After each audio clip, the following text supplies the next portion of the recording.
जो काबिले कदर नासिह भी हैं और दिलों को रुला देने वाले मुकर्रिर भी हैं, जो पुरजोर खतीब भी हैं और आला दर्जे के अदीब भी हैं। और इतना ही नहीं बल्कि खिताबत के मैदान से लेकर नसीहत के बागबान तक, तदरीसी गुलिस्तान से लेकर तबलीग के चमनिस्तान तक, हुस्न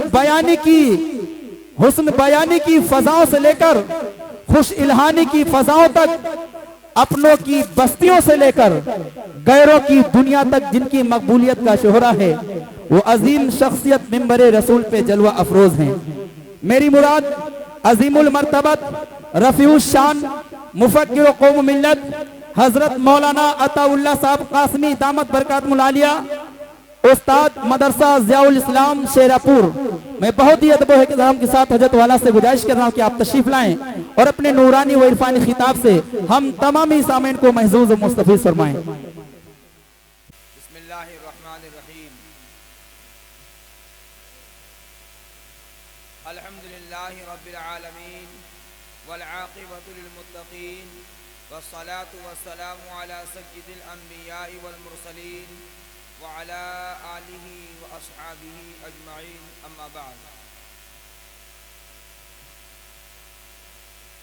क़ाल अल्लाहु तबारक व तआला अऊज़ु बिल्लाहि मिनश शैतानिर रजीम, बिस्मिल्लाहिर रहमानिर रहीम। वमा अर्सलनाका इल्ला रहमतन लिल आलमीन। क़ाल अन्नबिय्यु सल्लल्लाहु अलैहि वसल्लम मन अहब्ब सुन्नती फ़क़द अहब्बनी व मन अहब्बनी फ़कान मई फ़िल जन्नह। व क़ाल अन्नबिय्यु सल्लल्लाहु अलैहि वसल्लम इन्नमल अअमालु बिन्नियात औ कमा क़ाल अलैहि सलातु व सलाम।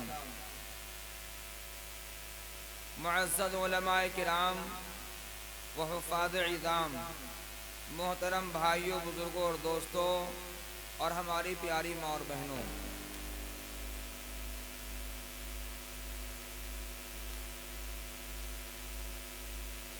गर सुन्नत नबी की करे पैरवी उम्मत, तूफा से निकल जाएगा इसका सफीना। नक्शे कदम नबी के हैं जन्नत के रास्ते, अल्लाह से मिलाते हैं सुन्नत के रास्ते।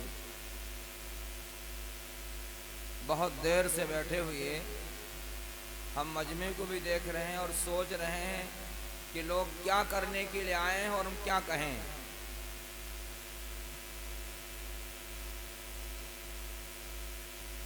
प्यारे भाई बुजुर्गों और दोस्तों, गालिबन अरबी का मक़ूला है अल हक़ मुर्रुन, हक जो है कड़वा होता है लेकिन उसकी लज्जत मीठी होती है। अल्लाह रब्बुल आलमीन ने हम सबको पैदा किया है, वो हमारा रब है, खालिक और मालिक भी है। और सूरह फातिहा में आप पढ़ते हैं मालिक यौमिद्दीन, वो बदले का दिन का मालिक भी है। गोया कि हमारी ज़िंदगी के एक एक सांस, एक एक लम्हे, एक एक दाने, एक एक कपड़े के सूत का वो मालिक है और इन नेमतों का कल क़यामत के मैदान में पुरशिश करने वाला है। हम और आप समझते हैं कि हम दुनिया में आ गए, हम आज़ाद हैं, हमारे आगे पीछे कोई नहीं है। पता तो उस वक्त चलेगा जब अल्लाह के हुजूर में हाज़िरी होगी। जब अल्लाह के हुजूर में हाज़िरी होगी तब पता चलेगा कि ज़िंदगी की नेमत और ज़िंदगी की गुजारने के जो नेमतें अल्लाह ने अता फरमाई थी, और सबसे बड़ी नेमत दुनिया की जो अल्लाह ने अता फरमाई वो प्यारे नबी सल्लल्लाहु अलैहि वसल्लम का वजूद, मसऊद और उनकी उम्मत में हम सबको पैदा किया जाना, ये बहुत बड़ी नेमत है। ये प्यारे भाइयों, बुजुर्गों और दोस्तों, क्या कर रहे हो भाई, क्या कर रहे हो आखिर हैं? समझ ही में नहीं आता हमारे। हो सकता है कमेटी के लोगों को बहुत बुरा लग जाए और हमारा नौजवान इतना बौखला जाए वो कि वो दोबारा ऐसे लोगों को बुलाने की कोशिश भी न करे। वो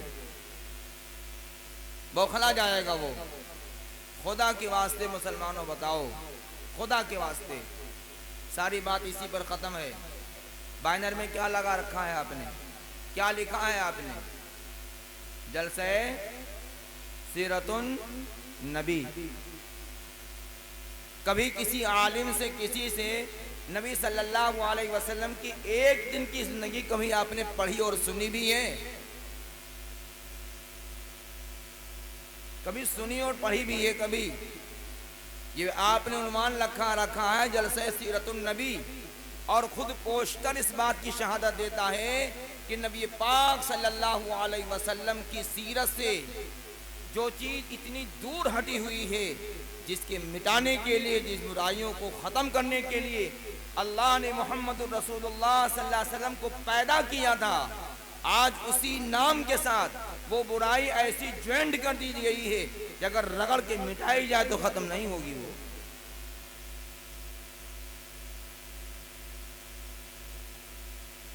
भाई पता चलेगा क़यामत के मैदान में। अल्लाह हम सब की हिफाजत फरमाए। सिर्फ आलिम का हिसाब नहीं है, सिर्फ हाफिज का हिसाब नहीं है, किन मुअज्जिन और इमाम का हिसाब नहीं है, उम्मत के एक एक फर्द और एक एक इंसान का हिसाब अल्लाह के दरबार में होगा मेरे भाई। जब से जलसे बैठे हुए हैं, जितनी चीजें देख रहे हैं, वो सब की सब चीजें रसूलुल्लाह सल्लल्लाहु अलैहि वसल्लम की सीरत और सुन्नत से बिल्कुल हटी हुई है। हमारे नादिम जलसा और नादिम मुशायरा बहुत नाराज हो जाएंगे, बहुत नाराज हो जाएंगे। मेरे भाई, मेरी हैसियत क्या है? मैं अपनी जिंदगी जानता हूं कि मेरी जिंदगी क्या है। मौलाना फारूक साहब अपनी जिंदगी जानते हैं कि अपनी जिंदगी में क्या है, कितना इल्म है, कितना तकवा है, कितना ज़ुहद है, कितनी इबादत है, कितना हमारे पास है। हमारे पास हम जानते हैं, लेकिन इसके अलावा मेरे भाई अजीजम, कल क़यामत के मैदान में एक एक बोल का हिसाब होगा। कुरान कहता है मा यल्फिज़ मिन क़ौलिन इल्ला लदैहि रक़ीबुन अतीद। जो बात ज़बान से निकलती है, ये दो फरिश्ते अल्लाह ने मुक़द्दर कर रखे हैं पर इस दोनों कंधों के पर एक एक चीज लिखते हैं मियाँ। इनकी रोशनाई खत्म होगी, न इनका कागज खत्म होगा, न इनका लिखा हुआ कभी धुंधला होगा, न इनकी तहरीर को कोई दीमक खाएगा। ये क़यामत के मैदान तक यूं ही महफूज रहेगा और सबका अल्लाह रब्बुल आलमीन कल खोल करके दब रखेगा। तो मियाँ, आपकी तारीफ एक तरफ होगी, हमारा नामे अमाल एक तरफ होगा। खुदा हमारी मग़फ़िरत फरमावे, खुदा हमारी खताओं पर पर्दा डाल दे। मैं कितना गुनहगार हूँ, मैं कितना खताकार हूँ, आप मेरी तारीफ करके कौम के सामने मुझको बढ़ावा दे रहे हैं। अल्लाह हिफाजत फरमाए, अल्लाह सबकी हिफाजत फरमाए। इससे बड़ा लक़ब क्या हो सकता है? अल्लाह ने जो कुरान की दौलत दी है, इससे बड़ा लक़ब क्या हो सकता है कि अल्लाह ने नबूवत दे रखी है, अल्लाह ने ईमान वाला बनाया है। इससे बढ़कर कोई तारीफ नहीं हो सकती। ये हक है और सच है, जर्रा बराबर इसमें धुंधलापन नहीं है। खुदा के वास्ते मेरा तारुफ इन अल्फाज में कभी भी न करना, अगर हमारी आपकी मुलाकात हो जाएगी। खुदा के वास्ते किसी आलिम की तारीफ मत करना। आरिफ बिल्लाह शाह अब्दुल गनी साहब फूलपुरी रहमतुल्लाह अलैह के खलीफा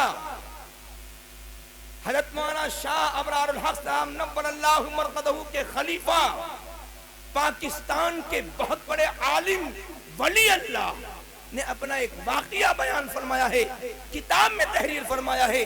खुदा के वास्ते मुसलमानों और हमारी प्यारी माँ और बहनों, इस वाक़िए को सामने रख करके अपनी अपनी जिंदगी को संभालो और देखो। एक लड़की का निकाह हुआ, सहेलियों ने उस लड़की को दुल्हन बना करके, मेकअप करा करके, संवार करके ससुराल को रुखसत करने के लिए तैयार किया उसको। उसके बाद सहेलियों ने कहा बहन जी बहुत खूबसूरत लगती हो तुम, बहुत खूबसूरत लगती हो तुम, मेरी माँ और बहनों और मेरी बेटियों।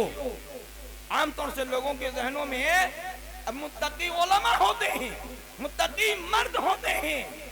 नहीं नहीं मुसलमानों, जहां पर मर्द मुत्तकी होते हैं वहीं पर ये खवातीन भी अल्लाह की वलिया होती हैं। सारी नालायक नहीं, सारी नाफरमान नहीं, इनके अंदर वो औरतें मौजूद हैं जिनका इखलास, जिनकी दीनदारी, जिनकी वहदानियत अपने अपने शौहरों के कदमों को जमाने पर मोइन और मददगार होती हैं। और खुदा के वास्ते अगर कसम खा के कह दिया जाए कि लड़के का आलिम बनना, लड़के के हाफिज बनने में जो किरदार, जो रोल माँ का होता है बाप का नहीं हो पाता, और अगर माँ अपने किरदार में लचक जाए तो फिर लड़का आलिम और हाफिज नहीं बनता। उस लड़की ने कहा सोने के पानी से लिखने की बात है। लड़की ने कहा सहेलियों तुम्हें अच्छी लगती हूं, लेकिन जिसके लिए तुमने हमें संवारा है, जब वो कह दे तुम अच्छी हो तब तुम्हें अच्छी हो, जब वो कह दे तुम अच्छी हो, जब वो पसंद कर ले तब तो ये हुस्न जमाल काम का। अगर उसने पसंद न किया, रद्द कर दिया तो तुम्हारी तारीफ से कुछ नहीं होता। मुसलमानों, अल्लाह हमारे आमाल को कबूल कर ले तो तुम्हारी तारीफ सदा बजा है, लेकिन किसी को पता नहीं कि अल्लाह हमारे साथ क्या मामला करेगा। मौलाना फारूक साहब से क्या मामला होगा, मौलाना मुजीबुद्दीन के साथ क्या मामला होगा। मेरे प्यारे भाइयों, बुजुर्गों और दोस्तों, अम्मी जान आयशा रज़ी अल्लाह ताला अन्हा ने नबी पाक सल्लल्लाहु अलैहि वसल्लम से कहा था मेरे लिए दुआए मग़फ़िरत करो, जबकि वो नबी की बेबी है। अल्लाह रब्बुल आलमीन हम सबको समझ नसीब फरमावे, अमल की तौफीक दे। मेरे भाई कितनी बातें हैं। एक बात अरकान कमेटी से मेरी दरखास्त है इस बात की, जब कभी आप पोस्टर इश्तिहार बनावेंगे, बैनर, खुदा के वास्ते कभी तस्वीर मत लगाना। ये पहला रिकॉर्ड आपके बरैया का है, वरना इससे पहले मैं कई सालों से आपके यहाँ आ रहा हूँ, लेकिन कभी नहीं देखा। पता नहीं किस नौजवान, किस भाई और किस बेटे की दरखास्त और उसकी तमन्ना और उसके इसरार पर मुंतज़मीन जलसा ने इस बैनर के साथ सबकी तस्वीरें लगा रखी हैं। क्यों तस्वीरें लगाई है अपने भाई? क्या लोग मुझे नहीं जानते, मेरी तस्वीरों से जानेंगे? आप बताइए, तस्वीर खींचना नबी पाक सल्लल्लाहु अलैहि वसल्लम ने इसकी इजाजत दी है?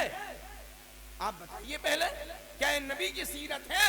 कोई मुसलमान है जो बता दे मोहम्मद रसूलुल्लाह सल्लल्लाहु अलैहि वसल्लम का हुलिया तो बताया गया है, लेकिन तस्वीर कहीं नहीं मिलती,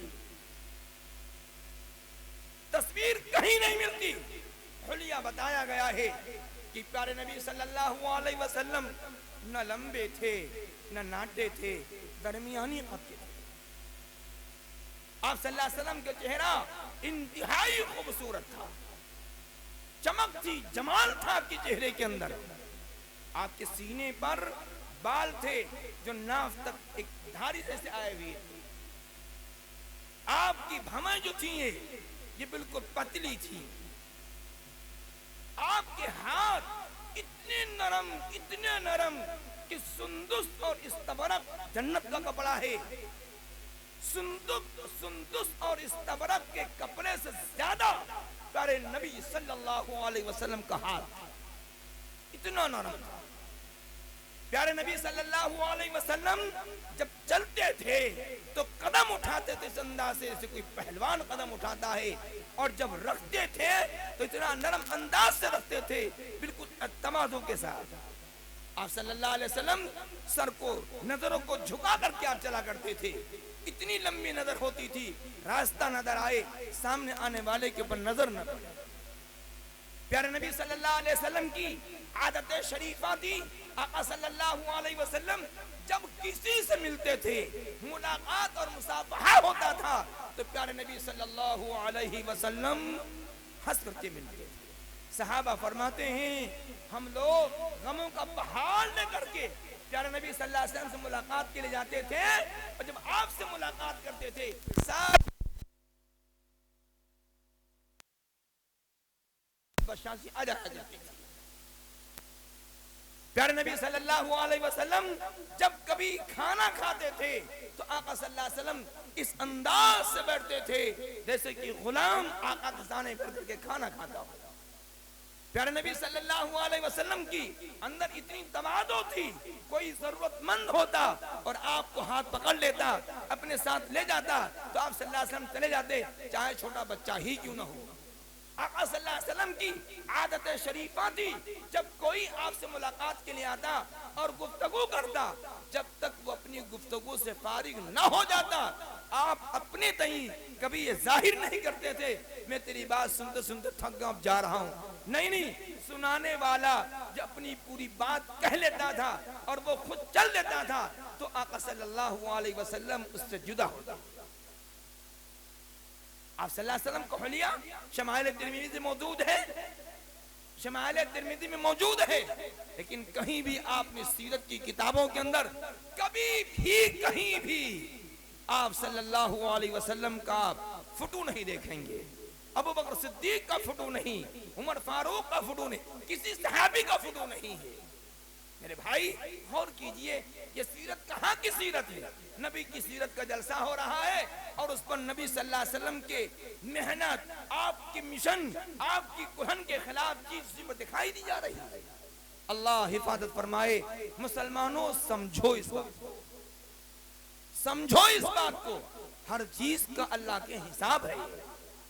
इसलिए जब भी कोई अमल, अल्लाह ने क्या फरमाया, हजरत नबी करीम सल्लल्लाहु अलैहि वसल्लम को पूरी कायनात के लिए रहमत बना करके भेजा गया है, पूरी कायनात के लिए। क्या फरमाया, अल्हम्दुलिल्लाहि रब्बिल आलमीन, तमाम तारीफें उस अल्लाह के लिए जो तमाम जहानों का पालनहार है। अल्लाह ने फरमाया वमा अरसलनाका इल्ला रहमतन लिल आलमीन, नहीं भेजा हमने आपको ए पैगंबर पूरे आलम के लिए रहमत बना करके। पता चला प्यारे नबी सल्लल्लाहु अलैहि वसल्लम का दीन, आपका तरीका, आपका उसूवा पूरे आलम के लिए क्या है, रहमत है, अमल करने के लायक है। जो शख्स अमल कर ले जर्रा बराबर उसमें किसी किस्म की तंगी, किसी किस्म की कमी, किसी किस्म की दुश्वारी नहीं है। जो दुश्वारी हम समझते हैं नफ्स अम्मारा की दुश्वारी है, लेकिन नबी करीम सल्लल्लाहु अलैहि वसल्लम की सीरत तौजीबा के अंदर कहीं भी कोई दुश्वारी नहीं पाई जाती, कोई दुश्वारी नहीं। अगर कोई आदमी ये कहता है मेरे भाई दीन मुश्किल है, हम तो अमल नहीं कर पाएंगे, गोया कि वो अल्लाह रब्बुल आलमीन के इस फैसले पर उंगली रखता है। क्या अल्लाह रब्बुल आलमीन आप कह रहे हैं कि मैंने पैगंबर को रहमत बना करके भेजा है, उसका तरीका तो रहमत है। ये रहमतुल लिल आलमीन इस बात की दलील है। मुसलमान एक इंसान पैदाइश से लेकर के मौत तक जिंदगी के जिस मोड़ में वो नबी की पैरवी करेगा उसको मशक्कत सामने नहीं आएगी, दिक्कतें सामने नहीं आएंगी। मेरे प्यारे भाइयों, बुजुर्गों और दोस्तों, इसलिए नबी करीम सल्लल्लाहु अलैहि वसल्लम की सीरत को अपनाने का मिजाज बनाएं, मिजाज बनाएं, उसको सीरत पर अमल करें। अभी जुमेरात के दिन, इसी जुमेरात को एक जगह प्रोग्राम था, मिसाली प्रोग्राम था। उस प्रोग्राम के अंदर तकरीबन 200 अफराद शरीक थे, 200 अफराद शरीक थे। लेकिन अल्लाह का फजल, उसका करम देखिए कि उन 200 अफराद जो शरीक थे सबके सर टोपियों से ढके हुए थे। एक फर्द भी उसमें नहीं था जिसके सर पर टोपी न हो। दाढ़ी नहीं थी, कुछ लोगों को दाढ़ी नहीं थी, पैंट शर्ट में थे। अगर टोपी नहीं थी तो रुमाल बांधे हुए थे, लेकिन हर शख्स सर को ढांक करके दीन की बात सुन रहा था, सर को ढांक करके दीन की बात सुन रहा था। पता चल रहा था ये नबी के दीवाने हैं, ये मुसलमान हैं, ये कलमा गो हैं, ये अल्लाह के नबी सल्लल्लाहु अलैहि वसल्लम के लाए हुए दीन के पैरोकार हैं। मुसलमानों, नबी की सीरत आप बताइए कि अगर मुसलमान सर पर टोपी रखने लगे तो कोई दिक्कत आएगी? कोई दिक्कत नहीं आएगी, कोई मुश्किल नहीं है, बहुत आसान है। 1000 रुपये, 10 हजार रुपये। एक साहब कहने लगे कि 1 लाख रुपए का जूता आता है, 1 लाख रुपए का जूता आता है जिसको लोग पहन रहे हैं, लेकिन जब मरने के लिए तो मस्जिद में रखी हुई प्लास्टिक की टोपी सर पर रख के नमाज पढ़ लेते हैं। लाख छोड़ दीजिए, गिरी क्वालिटी का जूता आज मिलता है 200 रुपये का, गिरी क्वालिटी का जूता 200 रुपये का मिलता है। लेकिन आप बताइए पूरी मंडी में कहीं कोई टोपी 200 रुपये की मिलती है? बहुत हद है, 40 और 50, आगे पहुंच जाए 100 से आगे कोई टोपी नहीं है। लेकिन मुसलमान कीमती से कीमती कपड़े पहन लेता है, जूते पहन लेता है, और सर का ताज जो मुसलमानों को बनाया गया है, सर पर टोपी नहीं रखता। अल्लाह के दरबार में जाते हैं, प्लास्टिक की टोपी रखते हैं। मैं मुसलमानों से कहता हूं, जो मुसलमान मस्जिदों के अंदर प्लास्टिक की टोपी सवाब की नियत से रखता है, याद रखना वो मुसलमानों को टोपी पहनने की आदत से कोरा कर रहा है, बजाय सवाब के उसको गुनाह मिल रहा है। मुसलमानों, आप बताइए, जाड़े के मौसम में लोग चमड़े की जैकेट पहनते हैं, रख करके नमाज पढ़ लेते हैं। मुफ्ती साईद साहब पालनपुरी, मुहद्दिस दारुल उलूम देवबंद, अल्लाह हज़रत की कब्र को नूर से भर दे। तकरीबन 40 साल दारुल उलूम देवबंद उन्होंने हदीस की खिदमत पेश की है। आज हजारों शागिर्द हदीस के पढ़े हुए इस रुए जमीन पर हजरत के मिलेंगे। एक मजलिस में हजरत ने बात बयान फरमाई, मुसलमानों, अगर तुम चाहते हो कि तुम्हारा लड़का इल्म दीन से आशना हो, हाफिज और आलिम बने, तो मेरी एक नसीहत है, वो क्या है कि उसको टोपी पहनने का आदी बनाओ, टोपी पहनने का आदी बनाओ। और उसके आगे तजजिया देखिए, तजजिया देखिए। मैं ये नहीं कहता कि दाढ़ी रखना, दाढ़ी ना रखो, ये कह रहा हूं कि अगर मुसलमान दाढ़ी ना रखे हो और सर पर टोपी लगा दे तो उसका इस्लाम झलकने लगता है। दाढ़ी से तो झलकता ही है, दाढ़ी नहीं होगी, पैंट शर्ट पहने हुए होगा, लेकिन जब सर पर टोपी रख लेगा तो मेरे भाई कि वो मुसलमान नजर आएगा, मुसलमान नजर आएगा। अब आगे बात बता दूं, माफ करना मेरे भाइयों, हालांकि बात कहने की जेबा नहीं देती, लेकिन आपके मिजाज से मुनासिबत से बात कहता हूं। बहुत से लोग कहते हैं कि क्या नमाज में टोपी रखना फर्ज है? सऊदी चलेंगे, यहाँ ज्यादा सऊदी, चाहे वो ऊंट चलावे, चाहे बकरी चलावे, चाहे खजूर की बाग में पानी लगा, मैं खेती करे हुआ, लेकिन गांव वाले जाना थे भैया सऊदी गए हैं, जब हुआ से वापस आई हैं तो मौलवी से कहिए, अच्छा मौला साहब बताओ, टोपी लगाना का नमाज में फर्ज है? गए रहे ऊंट चलावे, हुआ से हदीस पढ़ के आए कि बताओ टोपी लगाना फर्ज है नमाज में? सऊदी पहुंची, मौलाना साहब बन गई। मैं नौजवानों को मुखातब करता हूं, आइए नबी की सीरत पढ़िए, नबी की सीरत सुनो। आकाए मदनी, ताजदार बतहा, इमामुल अंबिया, खातमुन नबिय्यीन, अहद मुस्तफा मोहम्मद मुस्तफा सल्लल्लाहु अलैहि वसल्लम की आदतें शरीफा थी, की आदतें शरीफा थी। क्या आदत थी आपकी?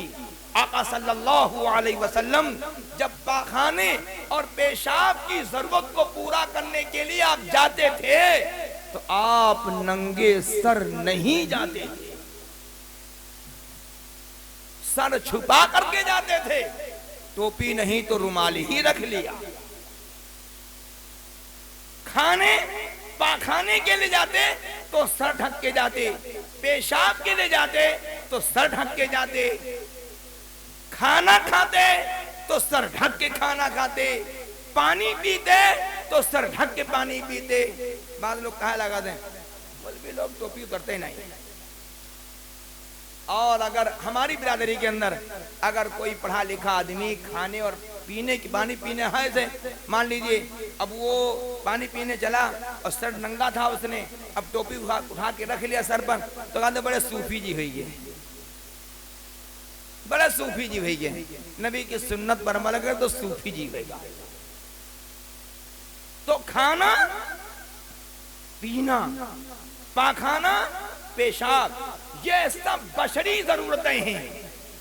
जब आका सल्लल्लाहु अलैहि वसल्लम इन जरूरतों को पूरा करते वक्त आप सर नहीं खोलते थे। मुसलमानों बताओ कि आका सल्लल्लाहु अलैहि वसल्लम अपने परवरदिगार के दरबार में हाजिर होते थे तो क्या नंगे सर जाते थे? जिस मुसलमान ने, जिस नौजवान ने ये फैसला किया है, गोया कि उसको नबी पाक सल्लल्लाहु अलैहि वसल्लम की सीरत का पता नहीं है और आपकी आदत शरीफा पर उंगली रखना चाहता है। वो मुसलमानों, जब इन चीजों की जरूरतों को पूरा करने वक्त आका सल्लल्लाहु अलैहि वसल्लम ने सर पर टोपी पहनी है, तो आप कहां से कह रहे हो टोपी पहनना फर्ज है? फर्ज नहीं है, लेकिन मेरे नबी की पसंद है, मेरे नबी की पसंद है और नबी का अमल अल्लाह को पसंद है। जो आदमी नबी के अमल को पसंद करेगा वो अल्लाह का चहीता और महबूब है। इसी वजह से तमाम अहले सुन्नत वल जमात का, उलमा का मुत्तफका फैसला है, वो शख्स वली नहीं हो सकता जो सुन्नत का मुखालिफ हो, जो सुन्नत का पैरोकार ना हो, सुन्नत उसकी जिंदगी में ना पाई जाती हो, हर मोड़ पर वो सुन्नत को ना अपनाता हो, वो वली नहीं हो सकता। विलायत के लिए शर्त है नबी पाक सल्लल्लाहु अलैहि वसल्लम की हर मामले में आदी और इबादती तमाम आमाल के अंदर प्यारे नबी सल्लल्लाहु अलैहि वसल्लम की सुन्नत का अपनाना। मुसलमानों, तय करो कि इंशाअल्लाह ये चीज तो लग रही है कड़वी, लेकिन हम इसको अपनाने की और अमल करने की कोशिश करेंगे। कोई मुश्किल नहीं है, कोई मुश्किल नहीं है। मेरे भाई, आप सर पर टोपी पहने ना तो हर आदमी के दिल में आपकी इज्जत और आपका वकार पैदा हो जाएगा।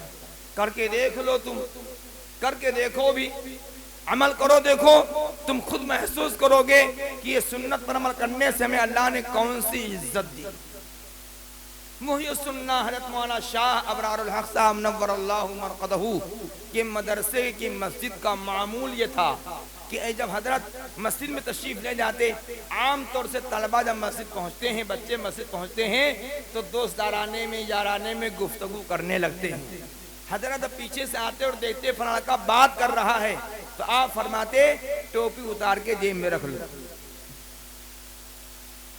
टोपी उतार के जेब में रख लो। अब कोई भी नमाजी आ रहा है तो वो समझ जाता था कि इसने कोई गलत हरकत की है, बात की है, तब ये टोपी उतारी गई है। फरमाते ये इतनी बड़ी सदा है, जब टोपी सर से उतर गई जिल्लत सर पर आ गई, जिल्लत सर पर आ गई। मुर्गा नहीं बनाते, उठी बैठी नहीं लगवाते, टोपी उतरा देते थे। मुसलमानों, बादशाह के ताज में अल्लाह ने वो इज्जत नहीं रखी है जो मुसलमानों के सर पर टोपी पर इज्जत रखी है। हमारी माँ बहनों के दुपट्टे में अल्लाह ने जो इज्जत रखी है, जब दुपट्टा सर पर हो तो जो अल्लाह ने इज्जत दे रखी है, दुनिया का हुस्न जमाल, तमाम ब्यूटी पार्लर की हुस्न जमाल की कैफियतें एक तरफ, नबी की सुन्नत पर अमल करने की जो हुस्न जमाल है उसका एक मामला अलग है। जो आदमी जितनी सुन्नत की पैरवी करेगा, जितनी उम्र बढ़ेगी, उतना ही उसका रंग, हुस्न और जमाल बढ़ता जाएगा, उसकी खूबसूरती बढ़ती जाएगी, उसका फजल कमाल बढ़ता चला जाता है। तभी तो कहते हैं मुसलमान जितना बूढ़ा उतना उतनी चमकत है, जितने बूढ़ा हुआ उतने चमकत है। हिंदुस्तान की नौकरियों में रिटायरमेंट है, इतनी उम्र हो गई, इतना काबिल हो गई, लेकिन इस्लाम की हुकूमत में अल्लाह ने फरमाया जो आदमी जितनी उम्र को बढ़ेगा उतना ही अल्लाह का महबूब होता जाएगा। क्यों? उसकी नेकियां बढ़ती जाएंगी, जन्नत से करीब होता जाएगा, और जूं जूं बूढ़ा होगा तू उसकी नमाज में रग़बत पैदा होगी, दिल लगेगा, नेकियों के करने में दिल लगेगा। अब उसकी नेकियां बढ़ेंगी, अल्लाह अल्लाह के यहाँ रिटायरमेंट नहीं है, हुकूमत के यहाँ रिटायरमेंट है। हाकाए मदनी ताजदार बतहा जनाब रसूलुल्लाह सल्लल्लाहु अलैहि वसल्लम ने फरमाया, जो मुसलमान सेहत की आलम में नमाजों में नफल पाबंदी से पढ़ता था, अब अगर वो बीमार हो गया, अब नफिल नहीं पढ़ सकता है, अल्लाह फरिश्तों से कहता है इसको बगैर पढ़े नफलों का सवाब इसके नाम अमाल में लिख दो। यहाँ रिटायरमेंट नहीं है, यहाँ पर क्या कहते हैं, क्या कहते हैं, जो उम्र के आखिर में पेंशन नहीं चलती, यहाँ पूरी मजदूरी चलती है। पेंशन नहीं है, पूरी मजदूरी। एक आदमी है जवानी के आलम में नमाजें पढ़ता था, खड़े होकर पढ़ता था, पैर टूट गया, एक्सीडेंट हो गया, अब बैठ के पढ़ रहा है। खालिक के कायनात उसको सेहत की नमाज का सवाब बीमारी की हालत में देगा। अल्लाह के दरबार में रिटायरमेंट नहीं है। इसलिए मेरे प्यारे भाई बुजुर्गों दोस्तों, हदीस पाक में अल्लाह के रसूल सल्लल्लाहु अलैहि वसल्लम ने फरमाया, नौजवानों तुम्हारे लिए तमगा है, ये नौजवानों के लिए तमगा है। अल्लाह के रसूल सल्लल्लाहु अलैहि वसल्लम ने फरमाया, अर्श के मैदान में जहां पर कोई साया नहीं, कोई साया नहीं, सिर्फ एक साया, वो कौन का है का साया? अल्लाह के अर्श का साया, अल्लाह के अर्श का साया, एक साया खाली होगा। अल्लाह के रसूल सल्लल्लाहु अलैहि वसल्लम फरमाते हैं, अल्लाह उस बगैर अर्श के, बगैर साये के मैदान में जो अर्श का साया है, पूरी मिल्लत इस्लामिया, पूरी इंसानियत बिलक रही होगी धूप की तेजी की बुनियाद पर, आमाल की कबाहत से पसीनों की बुनियाद पर।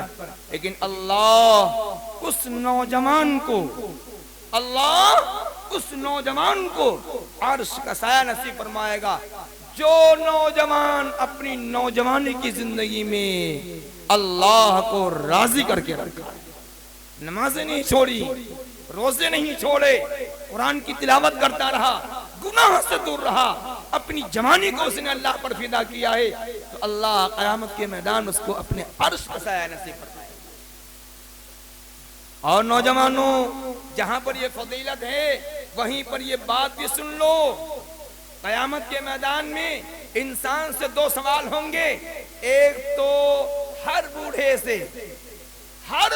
से पूरी जिंदगी का सवाल किया जाएगा, और जो जवान जवानी की उम्र में जाएगा, अल्लाह ताला उससे उसकी जवानी का सवाल फरमाएंगे, ऐ नौजवान बता तूने अपनी जवानी कहाँ खर्च की, जवानी कहाँ खर्च की। आज हमारा नौजवान कहता है, अरे मियाँ आज जवान है, अपनी उमंगों पर अमल कर लेने दो, जवानी के जुनून के अंदर तो इसका मजा, उसको लूट लेने दो, बुढ़ापा आने के बाद तो मस्जिद के खूंटा बनना ही है, जमात जाना है, नमाज पढ़ना है, दीन का काम करना है, और जवानी इतनी महबूब चीज है, जरा इसमें रंग रलियों को देख लेने दो। ऐ नौजवानों, नौजवानों, अगर अर्श का साया चाहते हो तो अपनी जवानी को तुम अल्लाह पर फिदा करो। जब तुम बूढ़े हो जाओगे तो जवानी में जितने अमाल तुम पाबंदी से करते थे, बुढ़ापे की हालत में नहीं करोगे, फिर भी अल्लाह तुमको उसका अजर देगा। अल्लाह रब्बुल आलमीन समझ नसीब फरमा दे। लेकिन हमारा नौजवान पूछो मत, पूछो मत, ऐसे बाल लगाएगा कि सारे सारे लोग एक तनारे हैं, ऐसे कपड़े पहनेगा कि साहब हम क्यों दिख रहे ने, मुझ जैसा कोई जवान नहीं, मेरे जैसे किसी के बाल नहीं, मेरे जैसे किसी की पैंट और शर्ट नहीं, मेरे जैसा किसी का जींस नहीं, मैं हूं बस मैं।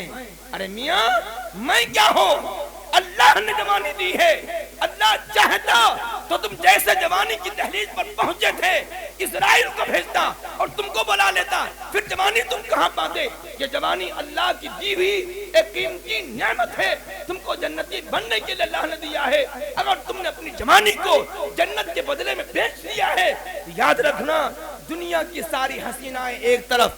क्या फरमाया अल्लाह के रसूल सल्लल्लाहु अलैहि वसल्लम ने, अगर एक हूर अपना दुपट्टा दुनिया में लटका दे तो उसकी रोशनी से पूरी दुनिया रोशन हो जाएगी।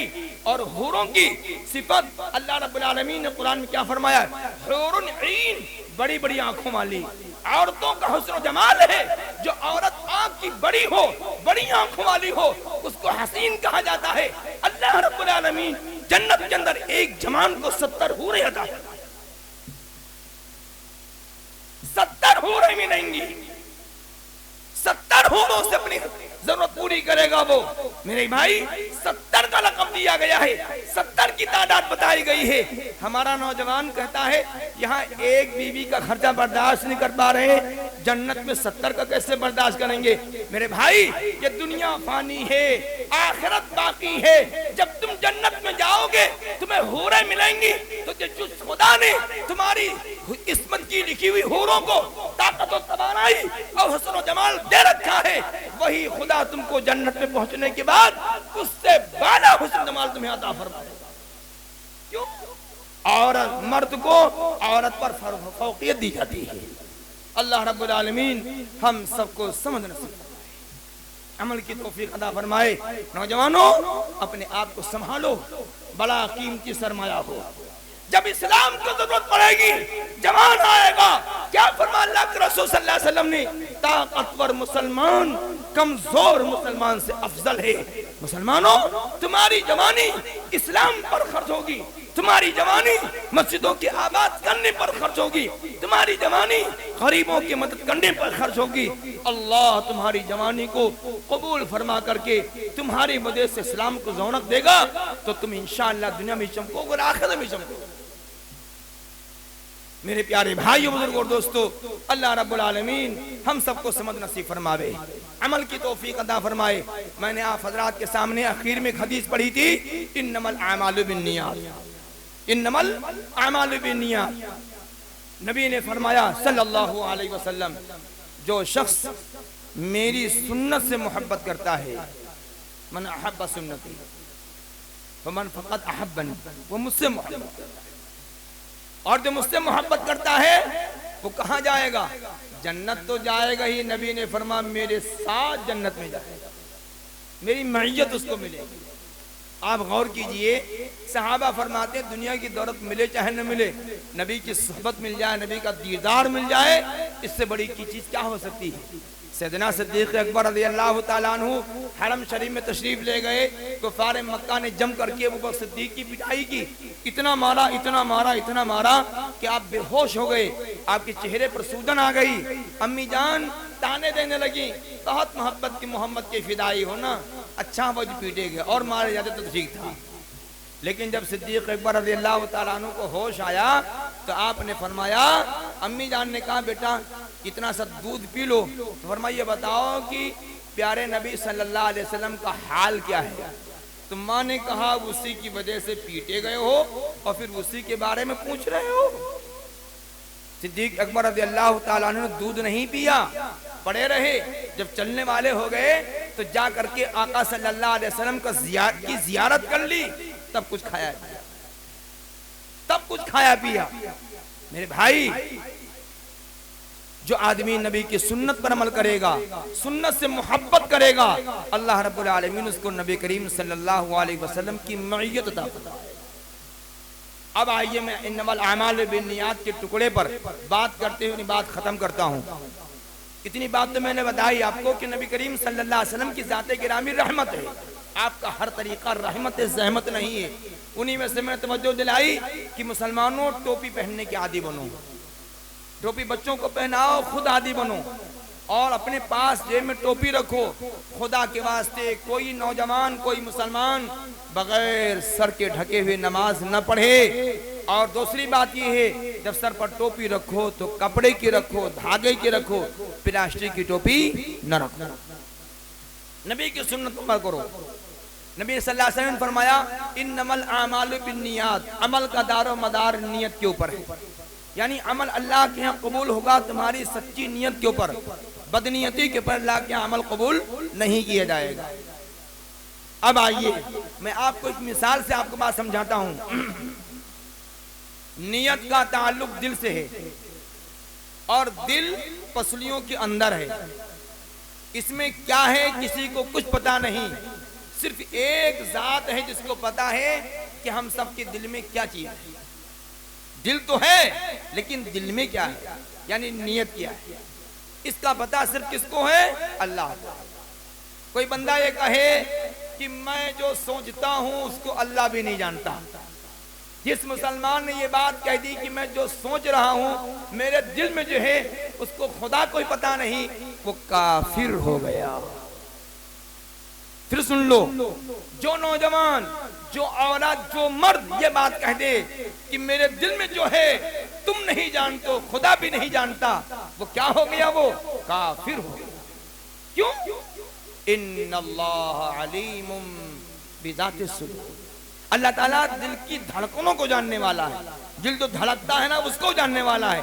गोया कि तुमने रब्बुल आलमीन की इस सिफत का इनकार कर दिया, लिहाजा वो शख्स काफिर हो जाएगा। दोबारा कलमा पढ़ ले। खुदा के वास्ते कभी ये बात मत कहना कि जो मेरे दिल में है तुम नहीं जानते हो, तुम्हारा खुदा भी नहीं जानता। हमारे बहुत सारे नौजवान, हमारी बहुत सारी बहनें और बेटियां हंसी में या मजाक में ऐसे बातों बात में डायलॉग दे देती हैं कि मैं डायलॉग के तौर बात कह देती हैं और समझती नहीं है, समझते नहीं भाई कि ये बात कहाँ पहुंच रही है। दिल के राज को अल्लाह जानता है, दिल के राज को अल्लाह जानता है। अब आगे आइए, हम जो अमल करते हैं वो अमल हमारा अच्छी नीयत से है या बुरी नीयत से है, इसको हम जानते हैं, अल्लाह जानता है। लेकिन आम लोग जानते हैं कि ये मौलवी जो बयान कर रहा है बड़ा मुखलिस है, इसकी नीयत बहुत सच्ची है, इसकी नीयत बहुत सच्ची है। ये राज कल क़यामत के मैदान में जब खुलेगा उसकी नजीर दुनिया में ये है। ये राज कल क़यामत के मैदान में जब खुलेगा उसकी नजीर दुनिया में ये है। क्या है? ये है, अब्बा जान गए, कहीं से आ रहे थे, सोचा बच्चों के लिए आजकल सेब सस्ता है, चलो सेब लेते चलें। ठेले वाले के पास गए, कहा भाई 1 किलो सेब दे दीजिए। ए बेटा, ओ मौलवी क्या कर रहे हो यार, क्या तुम्हारी हैसियत है, तुम क्या कर रहे हो? हैं? गलत बात। ठेले पर गया, भैया अच्छा सेब दे दीजिए। उसने कहा ऐसा भाईजान, आप छांट लियो और टकौरी में रख दो, हम तौल दो। तो अब बताओ, जो आदमी ठेले पर से सेब या फल कोई छांटेगा तो घुमाए फिरा देख दाग के छांटे ना भैया, है ना, छांट के रखेगा उसमें ना, और उसके बाद तौला करके लाएगा और घर में अपने बेटे की माँ को दे देगा, यानी अपनी बीवी को दे देगा कि भाई इसको रख लो। अब बीवी क्या करेगी? अच्छे फल हैं, अच्छी जगह रख दो ताकि ये खराब ना हो। उसने उठाया, फ्रिज में रख दिया कि ठंडा रहेगा, खराब नहीं होगा। जब खाना खाने के लिए बैठे, या सुबह नाश्ते का वक्त आया तो कहा भाई लाओ सेब लाओ। या घरवाली गई, फ्रिज से सेब ला करके आई और ला करके उसने काटना शुरू किया। जैसे काटा तो अंदर क्या निकला? सड़ा। काटा तो क्या निकला? सड़ा निकला। अब बताइए, उस सड़े फल को दस्तरखान पर रखा जाएगा? बोलो जोर से। नहीं रखा जाएगा ना, अलग कर दिया जाएगा। दूसरा उठाया, उसको काटा, वो भी अंदर से सड़ा निकला, उठा के रख दिया जाएगा। तीसरा उठाया, उसको काटा, वो भी सड़ा निकला, बाहर रख दिया जाएगा। आप बताइए, फल देखने में ऊपर से खूबसूरत, जिसकी बुनियाद पर उसकी कीमत 100 रुपये किलो, लेकिन जब खाने के लिए काटा गया और अंदर से कीड़े निकल रहे हैं, सड़ा निकल रहा है, आप बताइए कि वो खाया जाएगा? कहाँ डाला जाएगा उसको? अभी तो वो फ्रीज में रखा हुआ था, अब कहाँ डाला जाएगा? वो कूड़ेदान में डाला जाएगा, कूड़ेदान में डाला जाएगा। तमाम मुसलमानों से हमारी दरखास्त, उनके साथ मैं अपने को भी शामिल करके कहता हूँ, आज हम नेक अमल करते हैं, अल्लाह के राह में खर्च करते हैं, दीनी जलसा करते हैं, दीन की बातें खुद जोरदार अंदाज में बयान करते हैं, लेकिन दिल का मामला गलत है, रियाकारी साबित है, नुमाइश शामिल है इसके अंदर, लोगों को खुश करना अंदर दाखिल है, तो याद रखना ये अमल ऊपर से कितना ही बड़ा कीमती खूबसूरत हो, लेकिन जब क़यामत के मैदान में अल्लाह रब्बुल आलमीन इसको खोल करके बंदे के सामने रखेगा, पता चलेगा रियाकारी के लिए किया गया है। उस अमल को कहां डाला जाएगा? रद्दी की टोकरी में डाल करके आमिल को सबसे बड़ी जेल खाना, सबसे बड़ा अदाब खाना और मुसीबत खाना जिसका नाम दोज़ख है उसमें डाल दिया। मुसलमानों, न हमको खुश करना, न नाजिब साहब को खुश करना, न प्रधान जी को खुश करना, न मौलाना साहब को खुश करना, न बीवी शोहर को खुश करे, न बेटा बाप को खुश करे। इन सब चीजों में अमल करते वक्त इन सब को एक तरफ रखो, रुख और नजर हो उस मालिक के कायनात की तरफ जिसके लिए तुम अमल कर रहे हो, जो तुमको इस पर बदला देगा। इसलिए अमल करते वक्त दिल को टटोल लो कि हम किसके लिए कर रहे हैं, किसके लिए कर रहे हैं। इतना बड़ा जलसा है, जलसे के मुनाकिद करने से पहले हर मुंतजिम अपनी नियत को खालिस करे कि ये जलसा, ये दीनी महफिल जो रचाई जा रही है, कौम की हिदायत के लिए रचाई जा रही है, नुमाइश के लिए रचाई नहीं जा रही है, वाहवाही के लिए रचाई जा रही है, बल्कि अल्लाह को राजी करने के लिए गुमराह बंदों को, बदअमल बंदों को नेक अमल पर लाना है, नेक नियति पर लाना है, उनकी जिंदगी में इस्लाह पैदा करना है, दीनदारी पैदा करना है। इसलिए हम ये निजाम बनाने जा रहे हैं। जब तुम नियत कर लोगे तो अल्लाह रब्बुल आलमीन उस प्रोग्राम से सब नहीं तो कुछ न कुछ बाअमल लोग पैदा हो जाएंगे और उस बयान और उस जलसे से उस लोग आमिल हो जाएंगे। गोया कि जितने लोगों ने उसमें जैसी कुर्बानी दी है, सबकी कुर्बानी अल्लाह के बारगाह में कबूल हो जाएगी। प्यारे नबी सल्लल्लाहु अलैहि वसल्लम ने, बुखारी और मुस्लिम शरीफ बिल्कुल पूरी हदीस की किताब है, सबसे पहले आका सल्लल्लाहु अलैहि वसल्लम को यह फरमान पेश किया गया है कि अगर मुहद्दिस कोई हदीस लिखता है, आमिल कोई अमल करता है, अगर नियत सही नहीं है तो उसका हदीस लिखने का अमल, हदीस पढ़ाने का अमल, हदीस बयान करने का अमल सब का सब रद्दी की टोकरी में डाल दिया जाएगा। बुखारी की रिवायत में है, जब मुजाहिद को, शहीद को जहन्नम में डाल दिया जाएगा तो मुहद्दिस की हैसियत क्या है? शहीद का खून जमीन पर गिरने से पहले उसकी बख्शिश का ऐलान है, लेकिन अगर बहादुरी जताने के लिए है तो वो शहीद यूं ही नहीं डाला जाएगा, मुंह के बल घसीट करके जहन्नम में डाला जाएगा। जब शहीद जाएगा तो मुबल्लिग भी जाएगा, हाफिज भी जाएगा, आमिल भी जाएगा, हाजी भी जाएगा, दीन का खादिम भी जाएगा, अगर नियत सही नहीं है। दूसरा पैगाम हमारा आप सब हजरात के सामने ये है कि नियत करो, जब भी कोई अमल करोगे तो ये इरादा कर लो कि अल्लाह को राजी करने के लिए कर रहे हैं। एक वाकया, एक बड़े आलिम दीन थे, उनकी औलादे नहीं थी, पोतियां और नवासे थे। तो जब वो घर में जाते तो घर में जाते वक्त जो है, जब बच्चे आकर के आमतौर से होता है ना, छोटे छोटे बच्चे जब कोई बड़ा बूढ़ा घर में आता है तो दौड़ के पकड़ लेते हैं उसको। जब बच्चे आते करीब मिलने के लिए तो हजरत हाथ नहीं फैलाते थे, ठिठुक जाते थे, ठिठुक करके नियत को दुरुस्त करते थे कि मैं बच्चों से मिल रहा हूं इस वजह से कि रसूलुल्लाह सल्लल्लाहु अलैहि वसल्लम ने बच्चों के साथ शफकत करने का मामला, प्यार करने का मामला फरमाया है, इसलिए मैं बच्चों से मिल रहा हूं। अब बच्चे जो आते थे, अब उनसे मिलते थे, उनको प्यार करते थे। आप गौर कीजिए, आप मूंगफली लेने के लिए जा रहे हैं बच्चों के लिए, मूंगफली लेते वक्त नियत कर लो कि नबी करीम सल्लल्लाहु अलैहि वसल्लम ने बच्चों के साथ प्यार और बच्चों पर खर्च करने का हुक्म फरमाया, सदक़े का हुक्म फरमाया है। मैं मूंगफली इसलिए ले रहा हूं कि नबी सल्लल्लाहु अलैहि वसल्लम का फरमान है, उस पर अमल करने के लिए सुन्नत समझ के ले रहा हूं। मेरे भाई मुसलमानों, जितना सवाब तुमको नमाज में मिलेगा, मूंगफली खरीद करके घर ले जाओगे उतना ही सवाब अल्लाह ताला उसमें भी देगा। मोहम्मद सल्लल्लाहु अलैहि वसल्लम की उम्मत में पैदा होने के बाद कोई भी तुम अमल करो उस पर सवाब है। क्या फरमाया रसूलुल्लाह सल्लल्लाहु अलैहि वसल्लम ने, जब किसी को छींक आ जाए तो वो अल्लाह की हम्दो सना बयान करे, उसके जवाब में सुनने वाला यरहमुकल्लाह कहे। आप गौर कीजिए, छींक एक फितरी चीज है, इस फितरी चीज पर नबी की सुन्नत पर अमल किया है तो ये छींक भी उसके लिए इबादत बन गई। अल्लाह रब्बुल आलमीन हम सबको जिंदगी के हर मोड़ पर प्यारे नबी सल्लल्लाहु अलैहि वसल्लम के साथ की सुन्नतों पर अमल करने की तौफीक नसीब फरमाए। एक यहूदी प्यारे नबी सल्लल्लाहु अलैहि वसल्लम की खिदमत में आया।